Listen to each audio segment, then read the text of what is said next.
आप देखिए ना सनातन धर्मावलंबी की उदारता, आप देखिए हमारे यहां कहते हैं पहला ग्रास गौ माता का और अंतिम ग्रास जो होता है ना वह कुत्ते का। यानी गाय को भी हमने अपने हिस्से का दिया है और कुत्ते को भी एक हिस्सा उसमें प्रदान किया है। यह है समदृष्टि। इसी को भगवान कृष्ण ने कहा है समत्वम योग उच्यते। इस समता का व्यवहार। चींटी को भी आटा चीनी डाल करके लोग संतुष्ट करते हैं। कितना भी जहरीला सांप हो, नाग पंचमी को उसको भी लोग दूध बतासा चढ़ा देते हैं। इस देश के अंदर ही हो सकता है, दुनिया के अंदर नहीं होता है। लेकिन जो भी आया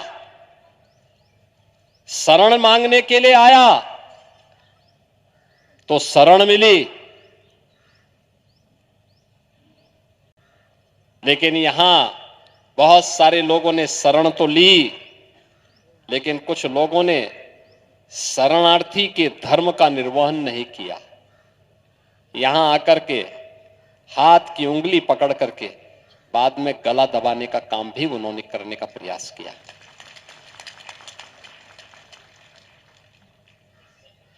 देश को लूटने में कोई कोर कसर नहीं छोड़ी। कहते हैं जब ये देश स्वर्णयुग कहा जाता है देश का,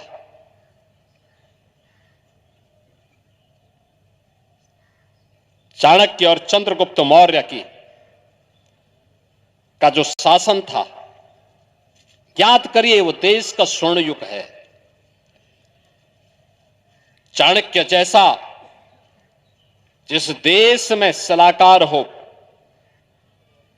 वह देश कभी विफल नहीं हो सकता। उनकी बुद्धिमत्ता,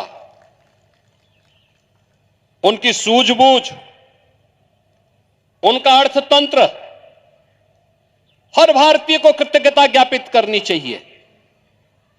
चाणक्य जैसा गुरु मिले, देश को सन्मार्ग पर लेकर के चले, समाज को एक नई दृष्टि दे और तब देश आर्थिक समृद्धि की, सांस्कृतिक और आध्यात्मिक समृद्धि की नई ऊंचाइयों को प्राप्त करता है। और उस समय कहते हैं भारत का दुनिया के अर्थतंत्र पर 45 से 46% हिस्सा भारत के पास था। यानी भारत दुनिया की सबसे बड़ी आर्थिक ताकत तो थी ही, लेकिन उस आर्थिक ताकत में भी भारत का जो हिस्सा था वह 45 से 46% था। हमले जब होते हुए गए, जब टूट फूट शुरू हुई,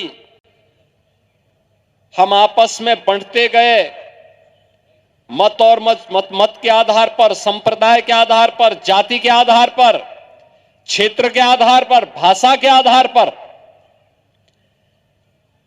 कहां कहां तक ये चलेगा? ये हमले भी बढ़ते गए, लूटपाट भी बढ़ती गई, लगातार ये चलता रहा।